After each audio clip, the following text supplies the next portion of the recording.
Bismillahirrahmanirrahim. Assalamualaikum warahmatullahi wabarakatuh. Selasa 22 Desember 2020 bertepatan dengan Hari Ibu. Kita mendapatkan kabar yang cukup mengejutkan dengan diperkenalkannya 6 calon menteri yang akan dilantik langsung di keesokan harinya. Dari 6 itu tentu selalu ada yang menjadi trending. Dan siapa lagi kalau bukan Ibu Risma, wali kota Surabaya yang sebenarnya sudah digadang-gadang ya untuk menjadi menteri. Tapi yang mengejutkan adalah masuknya Sandiaga Uno. Dan kita tahu beberapa kali beliau diminta untuk menjadi menteri, di kesempatan sebelumnya beliau menolak. Dan kali ini rupanya diterima. Maka tentu ini menjadi sebuah happy ending. Kalau kita mengingat drama tahun lalu, bagaimana Jokowi Maruf Amin dan Prabowo Sandi yang berseteru luar biasa, yang membuat gesekan dari atas sampai level yang paling bawah, grassroots, gontok-gontokan, bahkan sisanya sampai hari ini masih ada. Nah, mudah-mudahan dengan masuknya Sandiaga Uno ini bisa meredakan keterbelahan dua kubu tersebut. Jadi judulnya memang bisa dikatakan sebagai happy ending, walaupun tentu ini sebuah awal drama yang baru untuk 2024. Ya, kalau kita lihat selain Ibu Risma dan Bang Sandi, ada Yakut Khalil Qaumas. Nah, ini juga trending juga ya, karena kita tahu beliau ketua GP Ansor NU. Jadi menteri agama kembali lagi ke NU, dan kita tahu riwayat dari Gus Yakut ini adalah adanya riwayat perseteruan dengan FPI. Nah, maka tentu dengan keberadaan Gus Yakut sebagai Menteri Agama, kita berharap bahwa penanganan kasus FPI versus polisi justru tidak semakin keruh. Karena kecerdasan Pak Jokowi saya kira memasukkan beliau menjadi Menteri Agama bukan untuk itu, kan logikanya begitu ya. Tapi tentu sebagai sebuah upaya salah satunya untuk membuat hubungan menjadi semakin akrab, menjadi semakin nyaman antar sesama umat Islam dan antar umat Islam beragama lainnya di Indonesia. Kalau kita lihat Abu Janda itu di Twitternya sudah seolah seperti yang menggaungkan kemenangan. Ya mudah-mudahan sih ini sekedar upaya selebrasi kebahagiaan ya, bukan upaya untuk mengobok-ngobok suasana rakyat yang ada di bawah. Karena kalau melihat kecenderungan pergerakan yang dilakukan oleh Abu Janda kan selalu begitu, selalu memperuncing soal-soal yang ada di umat Islam di Indonesia. Dan itu tentu sebuah langkah yang sangat tidak efektif, yang sangat tidak produktif untuk membangun kerukunan umat Islam di Indonesia. Kalau kita lihat yang lainnya, ada Buni Gunadi Sadikin yang menjadi Menteri Kesehatan. Ini juga memang sudah diharapkan banyak pihak ya, tentang Pak Terawan diminta untuk di reshuffle. Karena kita lihat juga beberapa kontroversinya. Tentu itu menjadi sebuah hal berbeda untuk mengkaji, mengevaluasi apa kekurangannya dan apa kelebihannya. Tapi kalau kita melihat cara-cara yang dilakukan oleh Pak Terawan, memang ini kan sedikit banyaknya saya kira mirip dengan Pak Mahfud MD yang orangnya terus terang, terbuka, ceplas-ceplos. Apa yang ada di pikirannya disampaikan saat itu juga, dan itu tidak jarang membuat kontroversi di masyarakat. Maka meskipun bukan dari kedokteran kabarnya begitu ya, tapi tentu sebuah organisasi kementerian yang diharapkan adalah bagaimana kemampuan dia memanage organisasi kementeriannya. Tentu kalau bisa sejalan dengan kajian ilmu yang digelutinya itu lebih baik, tapi kan yang jauh lebih penting adalah bagaimana kemampuan dia mengorganize, kemampuan dia memberikan contoh pada jajaran yang ada di bawahnya. Kemudian ada pengganti dari Edi Prabowo, Wahyu Sakti Trenggono. Ini juga belum tidak menjadi perbincangan, atau mungkin belum karena ini orang yang tidak banyak muncul di media. Yang terakhir adalah Muhammad Lutfi, Menteri Perdagangan, mantan Dirut BUMN Bank Mandiri. Tapi kembali pada trendingnya dulu, kita lihat bahwa positioning dari Sandiaga Uno dan Ibu Risma ini menjadi penting ketika kita kaitkan dengan kans yang mungkin muncul di 2024. Ini kan orang-orang yang berpotensi sebagai calon presiden 2024 atau minimal calon wakil presiden. Jadi keberadaan dua orang masuk ke kabinet ini tentu tidak bisa dilepaskan dalam konteks 2024 nanti.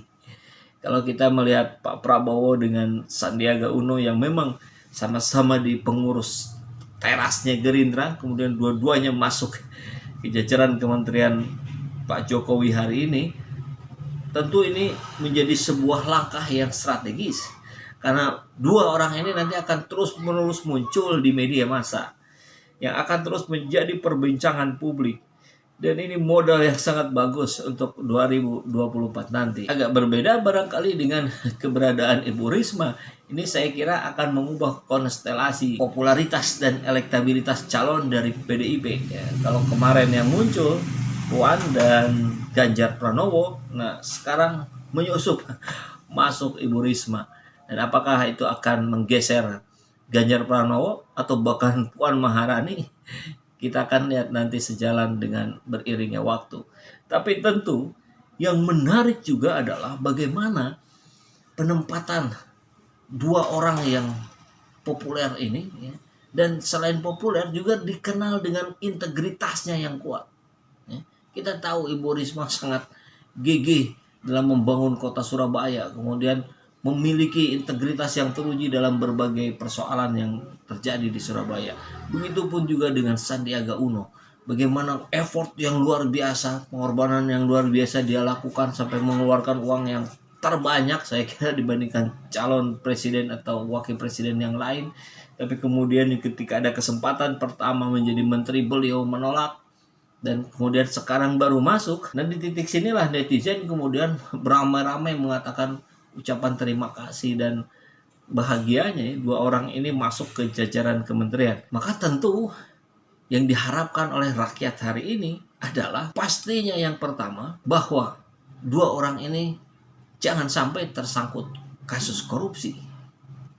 Kenapa? Ya jelas, karena integritasnya sudah teruji. Maka yang dikhawatirkan berikutnya adalah bukan bagaimana dua orang ini dan selengkapnya 6 orang ini, lebih lengkap lagi semua jajaran kementerian ini jangan korupsi. Tapi bagaimana tidak terjebak dalam sebuah sistem yang korup. Nah itu yang sulit saya kira. Kan boleh jadi, karena kan belum terbukti di pengadilan, boleh jadi apa yang terjadi dengan Edi Prabowo sebenarnya beliau juga adalah korban dalam beberapa hal. Tentu di situ ada faktor kelalaian, ada faktor kecerobohan, dan faktor nafsu manusia yang tidak merasa cukup pasti ada. Tapi unsur sistem yang mengungkung sehingga harus melakukan praktek korupsi ini, sistem harus disiasati jangan sampai menjadi korup. Maka ini waktu yang paling tepat untuk kemudian mengevaluasi besar-besaran di semua level kementerian. Bagaimana menutup lubang sekecil apapun terjadinya praktek-praktek korupsi. Mudah-mudahan keenam orang ini bisa menunjukkan integritasnya yang jauh lebih baik dibandingkan para pendahulunya. Karena kalau tidak mampu keluar dari sistem yang korup itu, maka ini bisa jadi sebuah jebakan Batman. Nama yang sudah baik, sudah dijaga bertahun-tahun dengan segala pengorbanannya, bisa terjungkal karena jebakan Batman ini. Terjebak kasus korupsi yang bukan karena keinginannya, tapi karena ketidaktahuannya. Kan bisa jadi begitu ya. Bukan karena niatnya, tapi karena orang-orang yang di bawahnya yang sudah rusak.